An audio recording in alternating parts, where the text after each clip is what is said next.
At any given moment, the skies over the Middle East are watched by defense grids anticipating a strike. Today, Iran and Israel are locked in a bitter shadow war, defined by proxy militias, targeted assassinations, and the looming threat of nuclear weapons. Yet the very Iranian nuclear infrastructure that Israeli intelligence spends billions trying to dismantle today was not built in defiance of the West. It was originally handed to Tehran as a gift by the United States and Israel. To understand how this happened, we have to look back to the end of the First World War.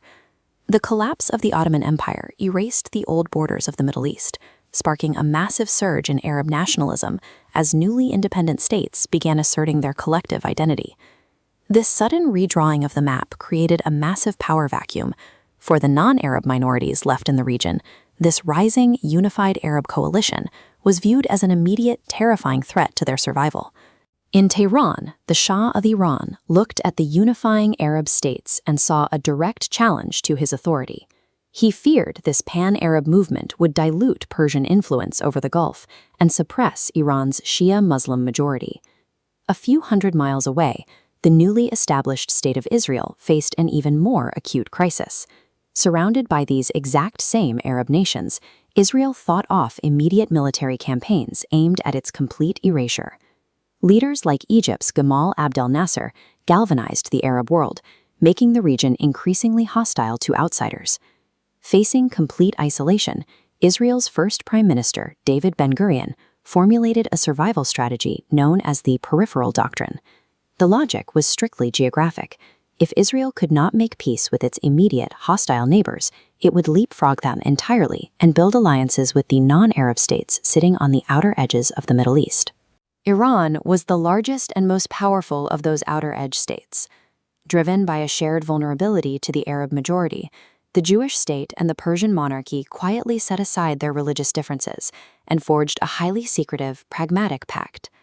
By the 1960s, this partnership operated out in the open. Deep inside Tehran, Israel ran a massive, fully functioning diplomatic mission. Because they couldn't officially fly the Israeli flag, the building was disguised as an unassuming trade office. Yet it housed military advisors, engineers, and intelligence officers working closely with the Shah's government. The core of this alliance was driven by harsh economic reality. Israel had a desperate need for oil, and Iran had plenty. The problem was logistics, as Arab states maintained strict control over the shipping lanes connecting the two countries. This map illustrates the primary geographic hurdle. Iranian oil tankers navigating the Persian Gulf and into the Red Sea found their path to Israel completely blocked at the Suez Canal, which was firmly under Egyptian control. To solve this, the two nations split the cost down the middle and constructed a covert land-based pipeline. Tankers bypassed the canal by docking at the Gulf of Aqaba, where the oil was pumped straight across Israeli territory to the Mediterranean Sea. This infrastructure project terminated here, at the Israeli port of Eilat. From this strategic foothold, Iranian oil flowed freely into the Jewish state, and the surplus was sold off to European markets. By creating an entirely new supply chain, Iran and Israel bypassed the primary choke points of the Middle East and completely neutralized the Arab oil monopoly. Their shared defiance was now cemented in steel and concrete. Maintaining this flow of resources required intense domestic stability. The United States and Israel needed the Shah to maintain absolute, unshakable control over his country, insulating him from communist influence and local uprisings. To secure his throne, the Shah established a secret police force known as SAVAK. Israel's intelligence agency, the Mossad, was brought in specifically to train these operatives, teaching them advanced surveillance techniques and interrogation methods to crush political dissent. The technological transfers soon escalated. Under the 1957 Atoms for Peace initiative, the United States provided Iran with its very first nuclear research reactor, installing it directly on the campus of Tehran University to help the Shah develop a modern energy sector. To ensure the facility ran smoothly, top Israeli engineers and scientists were dispatched to Tehran.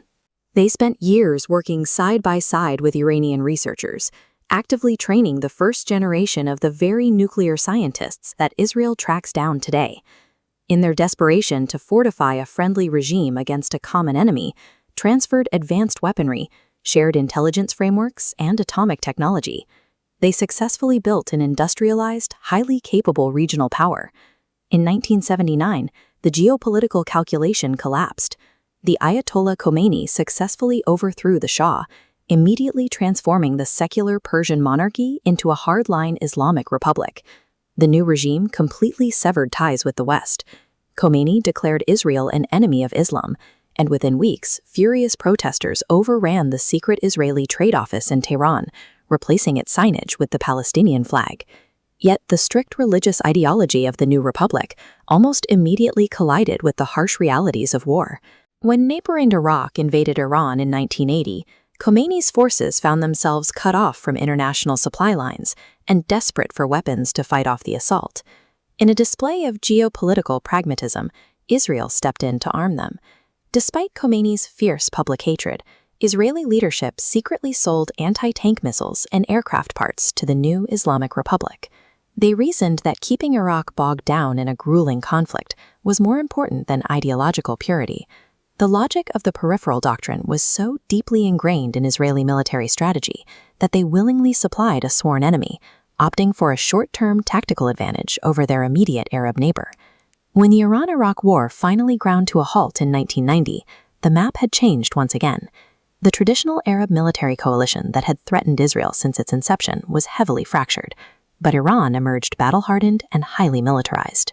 It was at this moment that Israeli intelligence began to audit the true cost of their decades-long strategy. The existential threat from the surrounding Arab nations had largely receded, but sitting just beyond them was a hostile, radicalized state bristling with capabilities. The Islamic Republic now possessed foundational infrastructure of a nuclear program, a deeply entrenched domestic intelligence network, and advanced military tactics. Every single one of these assets had been originally seeded, funded, or trained by Israeli and American hands. In geopolitics, alliances are rarely permanent.